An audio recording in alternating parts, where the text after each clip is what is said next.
అందరికీ నమస్కారం. ఏదైనా ఒక వార్తను వాళ్ళకు అనుకూలంగా మలుచుకుని వాళ్లకు కావాల్సినట్టుగా రాసుకుని ప్రజలను నమ్మించటంలో సాక్షి పిహెచ్డి చేసింది. ఎందుకంటే సాక్షిలో వచ్చే ప్రతి వార్తలో కూడా ఒక కన్నింగ్ ఉంటుంది. అంటే సెలెక్టివ్ జర్నలిజం అంటాం చూసారా, వాళ్లకు కావాల్సింది మాత్రమే తీసుకుంటారు. ఫర్ ఎగ్జాంపుల్, ఒక హైకోర్టు ఉంది. హైకోర్టు ఒక వైసీపీ నాయకుడిని తిట్టింది అనుకోండి, ఒక వైసీపీ నాయకుడు వేసిన పిల్లి మీద విమర్శలు చేసింది అనుకోండి, దాని గురించి ఎక్కడా రాయరు. అదే ఒక టీడీపీ నేతకు సంబంధించిందో లేదా ప్రభుత్వానికి సంబంధించిన దాని మీద ఒక విమర్శ చేసింది అనుకోండి ఎక్కడైనా కోర్టు, దాన్ని బ్యానర్ ఐటమ్గా సాక్షిలో ఫ్రంట్ పేజీలో వేస్తారు. అలాగే కొన్ని కేసుల్లో ఏంటంటే మొత్తం సారాంశాన్ని ప్రజలకు చెప్పకుండా, కోర్టు చెప్పిన మొత్తం సారాంశాన్ని అసలు విషయం ఏంటనేది చెప్పకుండా కేవలం వాళ్ళకు కావాల్సిన ముక్క మాత్రమే తీసుకుని దాన్ని హైలైట్ చేసి రాస్తారు. సో ఇప్పుడు మనం దేని గురించి మాట్లాడుతున్నామంటే, మీకు ఈ నెల 28వ తారీఖున ఒక ఆర్టికల్ వచ్చింది. ఏమనంటే, డిఎస్సి అక్రమాలపై విచారణ, మొత్తం వ్యవహారంపై విచారణ జరిపి తగిన చర్యలు తీసుకోండి, రాష్ట్ర ప్రభుత్వానికి హైకోర్టు ఆదేశం అని చెప్పి ఒక వార్త వచ్చింది. మీరు స్క్రీన్ మీద చూసే ఉంటారు. సో చూశారు కదా. సో ఇది చూడగానే అందరూ ఏమనుకున్నారంటే, ఇప్పటి వరకు వైసీపీ ఏదైతే డిఎస్సిలో అక్రమాలు జరిగాయి, స్పోర్ట్స్ కోటాలో అక్రమాలు జరిగాయి అంటున్నారో దాని మీద ఏదన్నా యాక్షన్ తీసుకోమని రాష్ట్ర ప్రభుత్వాన్ని ఆదేశించిందేమోనని చెప్పి అందరూ అనుకున్నారు. కానీ అది తప్పు. కానీ ఇక్కడ వీళ్ళు ఏం రాశారు, డిఎస్సి అక్రమాలపై విచారణ, మొత్తం వ్యవహారంపై విచారణ జరిపి తగిన చర్యలు తీసుకోండి అని చెప్పి డిఎస్సి అనే పదాన్ని చాలా స్పష్టంగా మెన్షన్ చేసి దాని అక్రమాల మీద విచారణ అని రాశారు. కానీ అది పూర్తిగా తప్పు. పైగా ఇక్కడ ఏం రాశారు చూడండి, జూడో ధృవీకరణ పత్రాలపై పిల్లు 4 నెలల్లో తగిన నిర్ణయం తీసుకోవాలి, ప్రభుత్వానికి హైకోర్టు ధర్మాసనం ఆదేశం, ఈ నకిలీ పత్రాలతోనే ప్రభుత్వ ఉద్యోగాలు, మెడికల్ సీట్లు, ఇవే తప్పుడు పత్రాలతో డిఎస్సిలో కూడా ఉద్యోగాలు, ఇది పెద్ద కుంభకోణం, దీని వెనక కుట్రకోణం, ఆధారాలతో సహా కోర్టుకు సమర్పించిన పిటిషనర్. ఇందులో కల్పితాలు చాలా ఎక్కువ ఉన్నాయి. ఏంటనేది నా అసలు విషయం ఏంటనేది చెప్తా. కాకపోతే వీళ్ళు ఎంటైర్ డిఎస్సిలోనే అక్రమాలు జరిగాయి, డిఎస్సి స్పోర్ట్స్ కోటాలో అక్రమాలు జరిగాయి, దాని మీద ప్రభుత్వాన్ని చర్యలు తీసుకోమని కోర్టు ఆదేశించినట్టుగా వీళ్ళు రాశారు. కానీ అసలు విషయం ఏంటంటే, ఏపీ ఒలింపిక్ అసోసియేషన్ అధ్యక్షుడిగా ఉన్నటువంటి పురుషోత్తం అనే ఒక వ్యక్తి ఏం చేశారంటే, హైకోర్టులో ఒక పిల్లు వేశారు. ఏమని, 2017 నుంచి జూడో ద్వారా కొన్ని నకిలీ ధృవపత్రాలు పొంది వాళ్ళు ఉద్యోగాలు పొందారు. ఎప్పటి నుంచి? 2017 నుంచి. అంటే గతంలో తెలుగుదేశం పార్టీ ఉన్నప్పటి నుంచి కూడా ఈ జూడో ద్వారా కొన్ని నకిలీ ధృవపత్రాలు పొందారు చాలామంది. వాటిని ఉపయోగించి విద్యా ఉద్యోగ ప్రవేశాలు పొందారు. అటు సీట్లు పొందారు, ఇటు ఉద్యోగాలు పొందారు. సో ఈ రెండింటి మీద విచారణ జరిపి ఈ నకిలీ ధృవపత్రాలతో ఎవరైతే ఉద్యోగాలు, విద్యను అభ్యసించారో వాళ్ళ మీద చర్యలు తీసుకోవాలి అనేది దీని సారాంశం. ఇందులో ఆయన ఏం రాశాడో తెలుసా, గతంలో నిర్వహించినటువంటి గ్రామ వార్డు సచివాలయాల్లోనే ఎక్కువ ఉద్యోగాలు పొందారు. ఎందుకంటే అప్పట్లో 1,00,000 పైగా తీశానని జగన్మోహన్ రెడ్డి చెప్పుకున్నాడు కదా. సో దాంట్లోనే ఈ నకిలీ జూడో ధృవపత్రాలు ఎక్కువగా ఉన్నాయి. ఆ తర్వాత కొన్ని విద్యా ప్రవేశాల్లో కొన్ని చోట్ల ఉపయోగించారు. అలాగే ఇప్పుడు మొన్న తీసినటువంటి డిఎస్సిలో కూడా నకిలీ జూడో ధృవపత్రాలతో ఉద్యోగాలు పొందారు అనే అనుమానం మాకుంది. కాబట్టి దీని మీద విచారణ జరిపి ఆ నకిలీ ధృవపత్రాలన్నింటినీ కూడా రద్దు చేసి వాళ్ళ మీద చర్యలు తీసుకోవాలి. ఇది పురుషోత్తం అనే వ్యక్తి వేసినటువంటి పిల్లు. అంటే ఎప్పటి నుంచి? 2017 నుంచి. ప్రధానంగా ఎక్కువగా ఈ నకిలీ ధృవపత్రాలు ఒకవేళ నిజమే అయితే, నకిలీయా కాదనేది మనం కాదు తేల్చాల్సింది. ఈ జూడో ఏదైతే నకిలీ ధృవపత్రాలతో ప్రవేశాలు పొందారు అని చెప్తున్నారో, ఉద్యోగాలు పొందారో అని, అందులో ఎక్కువ ఉద్యోగాలు ఎందులో వచ్చాయో తెలుసా? సచివాలయ, గ్రామ వార్డు సచివాలయాల్లో ఎక్కువ మంది పొందారు. ఇది నేను చెప్పలా, ఆయనే స్వయంగా అందులో మెన్షన్ చేశాడు. గ్రామ వార్డు సచివాలయాలను కూడా అందులో మెన్షన్ చేశాడు. ఇప్పుడున్నటువంటి డిఎస్సిని కూడా మెన్షన్ చేశాడు. గతంలో ఏదో మెడికల్కి సంబంధించినటువంటి పోస్టులు ఏదో తీశారట, వాటిలో కూడా కొంతమంది ఉన్నారని చెప్పి మెన్షన్ చేశాడు. అంటే ఇక్కడ గ్రామ వార్డు సచివాలయాల్లో ఈ జూడో నకిలీ ధృవపత్రాలు ఉన్నాయనే విషయాన్ని ఇక్కడ సాక్షిలో ఎక్కడ రాయలా.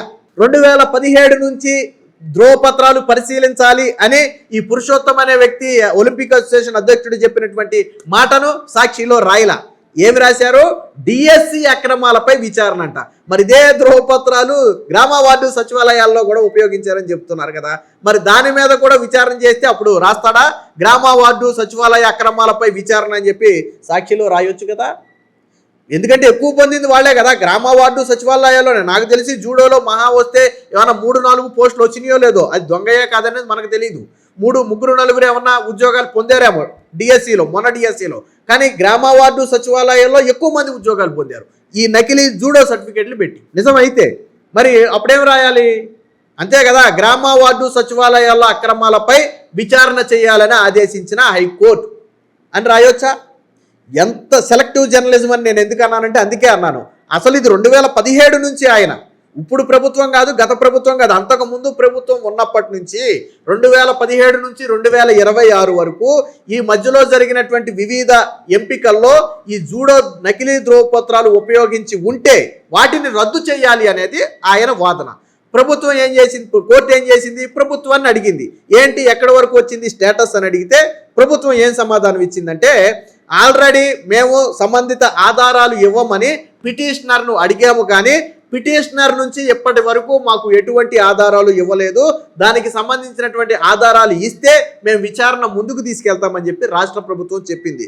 దాంతో పిటిషనర్ దగ్గర ఉన్నటువంటి ఆధారాలు ఇవ్వాలని, అలాగే ఏదైతే ఈ బిల్ దాఖలు చేసేటప్పుడు అందులో రాసినటువంటి కొన్ని విషయాలు ఉన్నాయో వాటి ఆధారంగా విచారణ చేసి 4 నెలల్లో ప్రభుత్వం నిర్ణయం తీసుకోవాలి, అంతే తప్ప ఏమీ అక్కడ ఆదేశాలు ఆర్డర్స్ ఏమీ లేవు.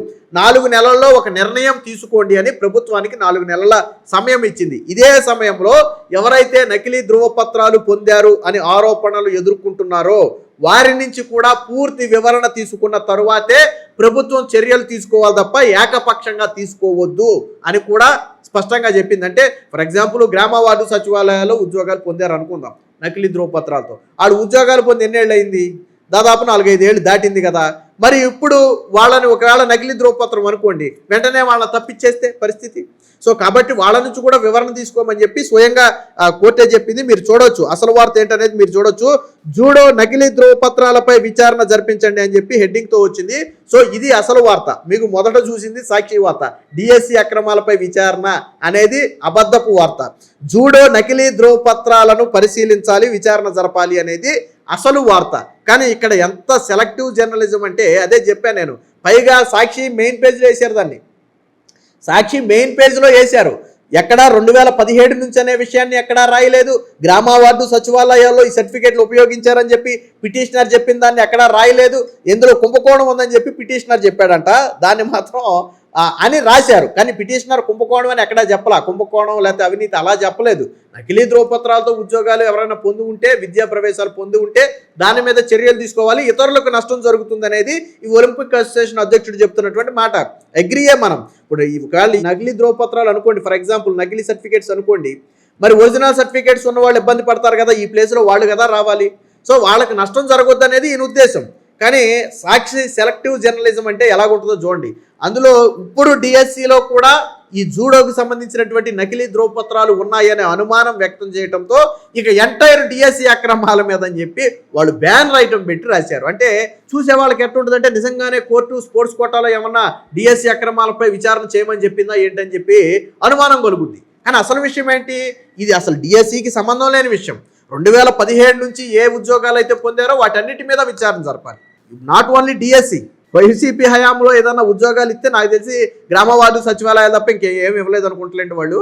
సో ఇస్తే వాటిలో కూడా విచారణ జరపాలి. ఇక్కడ గ్రామ వార్డు సచివాలయాలని చాలా క్లియర్గా రాశారు ఇందులో. ఏపీ జూడో అసోసియేషన్ నుంచి నకిలీ ధ్రువపత్రాలు పొంది 2015 నుంచి పలువురు విద్యా ప్రవేశాలు, గ్రామ సచివాలయం, పశుసంవర్ధక శాఖ, మెగా డిఎస్సి 2025లో ఉద్యోగాలు పొందారు. అధికారులకు పలుమారు ఫిర్యాదు చేసినా దీని మీద ఫలితం లేదు. సిబిఐతో విచారణ జరిపించాలని కోరారు. దీనికి రాష్ట్ర ప్రభుత్వం తరపున న్యాయవాది స్పందిస్తూ ఆరోపణలకు సంబంధించిన ఆధారాలు సమర్పించాలని పిటిషనర్ను కోరితే అందుకు ముందుకు రాలేదు అని చెప్పడంతో ఇరుపక్షాల వాదనలు విని ఆ పిల్లో ఇచ్చినటువంటి అంశాల ఆధారంగా విచారణ చేపట్టాలని చెప్పి రాష్ట్ర ప్రభుత్వానికి చెప్పడం జరిగింది. అలాగే ఈయన ఇదొక్కటే కాదు, గాండివా ప్రాజెక్టులో ఏదో నిధుల దుర్వినియోగం జరిగింది, దాని మీద కూడా విచారణ జరపాలి అని చెప్పి కోర్టులో పిల్లేస్తే రాష్ట్ర ప్రభుత్వం తరపున ఇది మొదటిసారి విచారణకు వచ్చింది కాబట్టి అసలు విషయం ఏంటో తెలుసుకోవడానికి మాకు కొద్దిగా టైం కావాలని చెప్పి రాష్ట్ర ప్రభుత్వం తరపున వాదనలు వినిపిస్తే కోర్టు అగ్రీ చేసింది. సో ఈయన గాండివా అనే ప్రాజెక్టులో కూడా కొంత అవకతవకలు జరిగాయనే ఒక విషయాన్ని ఆయన అందులో పెట్టాడు. కానీ ఇవేమీ రాయలా వీళ్ళు, కేవలం డిఎస్సి అక్రమాలపై విచారణ అని రాశారు. అంటే సాక్షిలో వచ్చే వార్తలు నిజమా అబద్ధమా అనేది చెప్పడానికి ఇది ఒక ఉదాహరణ. సో పూర్తిగా వార్తను వక్రీకరించి రాయడాన్ని మీరు ఎలా చూస్తారు, అలాగే వీడియో ఎలా ఉందనేది కామెంట్ రూపంలో తెలియజేయండి.